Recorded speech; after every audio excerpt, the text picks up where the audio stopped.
Mga bro, mukhang papunta na naman tayo sa isa na namang malaking hakbang ng Pilipinas pagdating sa maritime defense. Ayon sa mga ulat, nakatakda raw tayong kumuha ng 2 bagong frigates mula South Korea, isang galaw na siguradong magpapainit sa dagat ng West Philippine Sea. Oo mga bro, habang patuloy na lumalakas ang tensyon sa rehiyon, lumalakas din ang armas ng ating hukbong pandagat.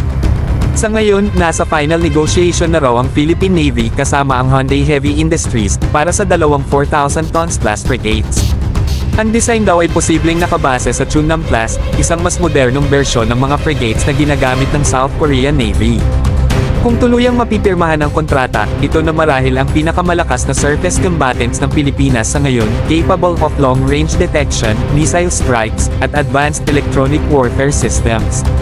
Alam natin mga bro, hindi na biro ang mga nangyayari sa West Philippine Sea. Habang patuloy ang harassment ng China sa ating mga resupply missions at territorial patrols, kailangan talaga nating mag-level up.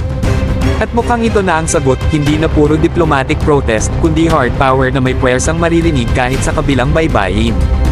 Ang panibagong frigates na ito ay inaasahang magpapatibay sa presence ng Philippine Navy, lalo na kung isasama mo pa ang mga paparating na offshore patrol vessels mula rin sa South Korea, pati na rin ang mga karagdagang missile systems na balak ng DND para sa long-range deterrence.